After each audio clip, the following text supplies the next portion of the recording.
من الشیطان الرجیم بسم اللہ الرحمن الرحیم۔ آج 16ویں پارے کی تلاوت کی گئی ہے۔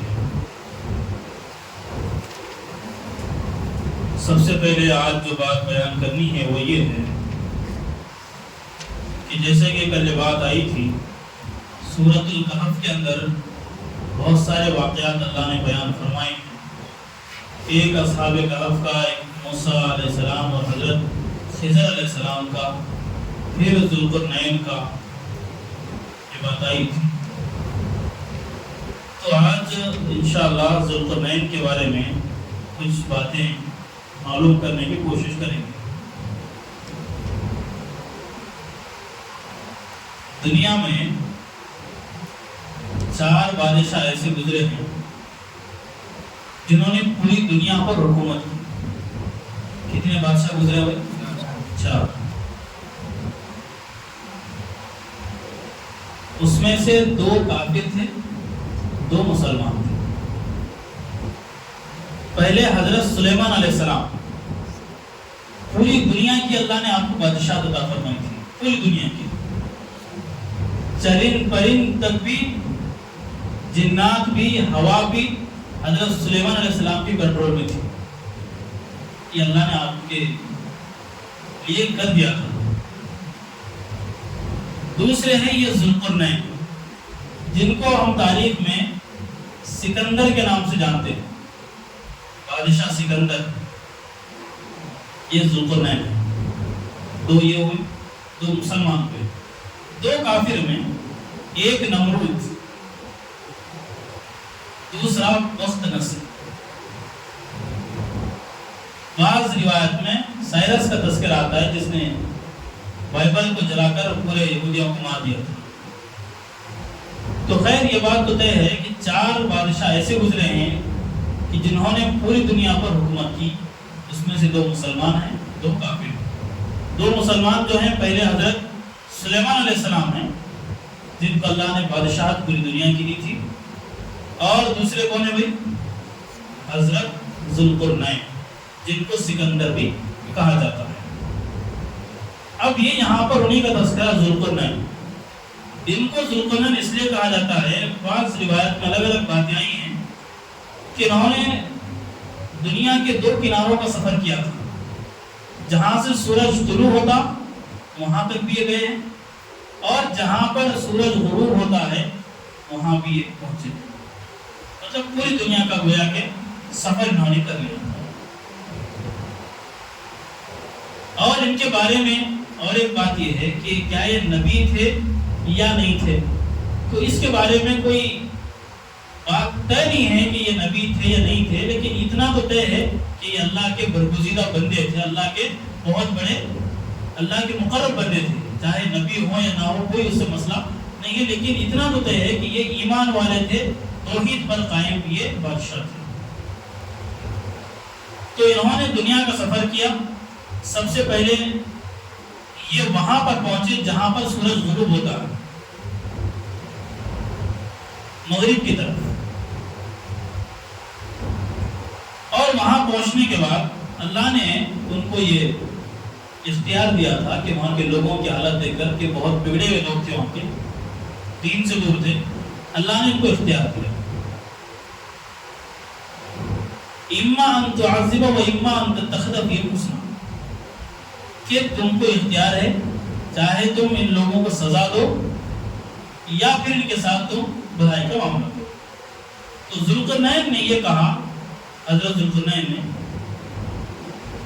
کہ سزا تو نہیں، میں ان کو دعوت دوں گا دین کی، اگر یہ مان لیتے تو ٹھیک ہے، ورنہ پھر ان کا انجام تو واضح ہے۔ پھر یہ مشرق کی طرف آئے، ثم حتى اذا بلغ مطلع الشمس وجدها تطلع على قوم لم نجعل لهم من دنیا سترا۔ ایک سفر تو مغرب کے پاس ہوا، دوسرا سفر کہاں ہوا؟ مشرق کے پاس، جہاں سے سورج شروع ہوتا ہے۔ اس کے بعد یہ ایک ایسی جگہ پر آئے جہاں کے لوگوں کی زبان ان کو سمجھ میں نہیں آ رہی تھی، لوگ کیا بول رہے تھے ان کو سمجھ میں نہیں آ رہا تھا، بہت مشکل سے سمجھے ترجمان کے ذریعے، ٹرانسلیشن کے ذریعے۔ تو وہاں پر پہنچنے کے بعد جب معلوم ہوا کہ یہ پوری دنیا کے بادشاہ ہیں تو لوگوں نے شکایت ان سے کیا، ایک درخواست رکھی۔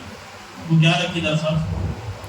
قالوا یا ذا القرنین ان یاجوج و ماجوج مفسدون فی الارض فهل نجعل لك خرجا على ان تجعل بیننا وبینہم سدا، کہ بادشاہ سلامت یہ یاجوج ماجوج جو ہیں یہ ہم کو بہت تنگ کیے ہوئے، یہ فساد مچاتے ہماری بستی میں آ کر، آپ ایسا کرو کہ یاجوج ماجوج ایک دو قبیلے تھے، دو قبیلے ہیں یاجوج اور ماجوج، دو قبیلے ہیں یہ، وہ آ کر جو ہے لوگوں کو ستاتے تھے، ان کا مال ہڑپنا، کھیتیاں برباد کرنا، دوسرے اور بھی چیزیں۔ تو لوگوں نے درخواست کی بادشاہ کہ بھئی آپ ایسا کرو کہ ہمارے اور ان کے درمیان ایک بند بنا دو، ایک دیوار بنا دو کہ وہ ادھر آ نہ سکے، اور ہم جو کرنا چاہے آپ کے لیے کر سکتے ہیں، جو ہم تعاون کرنا چاہے ہم کریں گے۔ لوگ کہہ رہے تھے۔ اس پر حضرت ذوالقرنین نے کہا کہ بھئی تمہارے مال کی مجھے ضرورت نہیں ہے، اللہ نے مجھے الحمدللہ بہت کچھ عطا کیا ہے، بس ایک کام تم یہ کرو کہ اپنے افراد مجھے دو کام کرنے کے لیے، مزدور دو، باقی مٹیریل میرے پاس ہے، میں سب کر لوں۔ آتونی زبر الحدید، یعنی لوہے کی چادریں، بہت سارا لوہا لا کر اس کو کیا کیا گیا، یہ ان لوگوں کی بستی اور یاجوج ماجوج کے درمیان ڈال دیا گیا، اور اس سے آگ لگا دی گئی، اور اس کو کیا کیا گیا، پگھلایا گیا، اور پگھلا کر کیا اس کی ایک دیوار بنائی گئی، بہت مضبوط دیوار، جس کو کیا ہے سد سکندری کہا جاتا، کہ بہت مضبوط دیوار بنائی، بہت موٹی بھی تھی اور بہت ساری چیزیں اس کے اندر پڑی ہوئی تھی، جس کی وجہ سے اس دیوار بہت زیادہ مضبوط ہو گئی۔ اب اس کے بعد یاجوج ماجوج ادھر ہو گئے، اب یہ لوگ ادھر ہو گئے، وہ ان کو تنگ نہیں کرتے۔ بہت سے لوگوں نے تحقیق کی کہ بھئی وہ دیوار کہاں ہے، بعض لوگوں نے کہا آذربائیجان میں ہے، بعض لوگوں نے کہا نہیں ایک مشرقی سمندر ہے وہاں پر ہے، تین چار اس طرح کی باتیں آتی ہیں، لیکن کوئی بات طے نہیں ہے کہ وہ دیوار کہاں ہے، لیکن یہ طے ہے کہ وہ دیوار ہے، یہ قرآن ہے۔ ہم کو نہیں یہ دیکھنا ہے کہ دیوار کہاں ہے، بلکہ قرآن نے کہا دیوار ہے، بس اس پر ہم کو ایمان رکھنا ہے۔ اور قیامت کے قریب وہ یاجوج ماجوج پھر دنیا میں آئیں گے، پھر فساد مچائیں گے، پھر ان کا صفایا ہوگا، پھر قیامت برپا ہوگی۔ یہ ہے اصل ان کی مختصر سی کہانی۔ تو یہ اس لیے قرآن مجید میں بیان کیا گیا ہے اس واقعے کو، اس کا پس منظر کل بتانا تھا، وقت کم ہونے کی وجہ سے نہیں بتا سکتا۔ یہ جو سورۃ الکہف نازل ہوئی نا، اس کا ایک بیک گراؤنڈ ہے۔ اب قریش جو تھے، کفار مکہ جو تھے، وہ پڑھے لکھے نہیں تھے، اسی لیے وہ اچھے خاصے اعتراضات اسلام پر نہیں کر سکتے تھے۔ تو انہوں کیا کریے، کسی بھی طرح ہمیں محمد کو نیچا دکھانا ہے صلی اللہ علیہ وسلم، تو مدینہ کی یہود سے دوستی ہوئی ان کی، ان سے، اور یہودی جو تھے وہ پڑھے لکھے تھے، بائبل انجیل وغیرہ انہوں نے کیا تھی، پڑھی ہوئی تھی، تو پڑھے لکھے تھے۔ تو ان سے دوستیاں کر کے ایک آدمی کو اپنے بھیجے اور پوچھنے لگا کہ بھائی یہ آدمی ہمارے پاس دعوت دے رہا ہے، مستقل لوگ اس کو مان رہے ہیں، ہم اس کو نیچا دکھانا چاہ رہے ہیں، اس کو جھوٹا قرار دینا چاہ رہے ہیں، تو کیسے ہوگا؟ تو انہوں نے کہا ان سے 3 سوالات کرو، اگر 3 سوالات کے جوابات دیتے ہیں تو مان لو کہ وہ سچے نبی ہے، ورنہ وہ نبی نہیں۔ تو پہلا سوال روح کے بارے میں، کہ روح کس کو کہتے ہیں، یہ پوچھو ان سے۔ دوسرا سوال ان نوجوانوں کے بارے میں پوچھو جو کئی سو سال پہلے غار میں چھپ گئے تھے اور 300 سال تک وہ سوئے تھے، ان کے بارے میں ان سے پوچھو۔ اور تیسرا سوال اس بادشاہ کے بارے میں پوچھو جو پورے دنیا میں جس نے سفر کیا تھا۔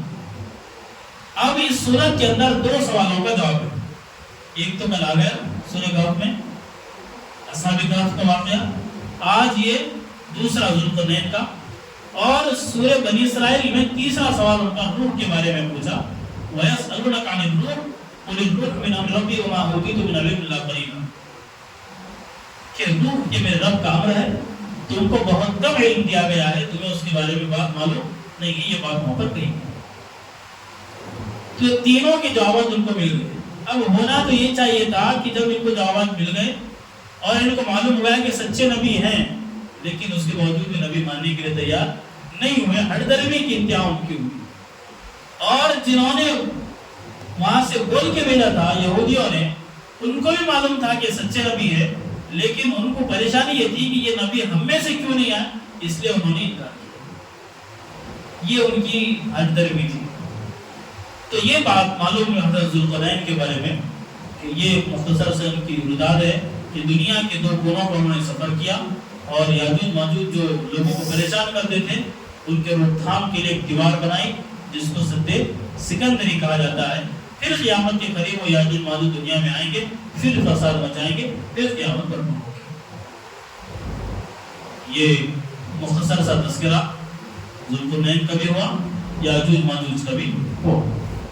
اب ایک آخری بات بتا کر انشاءاللہ بات ختم کریں گے، وہ یہ ہے کہ اس کے بعد اللہ رب العالمین نے ایک سورہ یہاں پر ہے، سورہ کہف کے بعد سورۃ مریم۔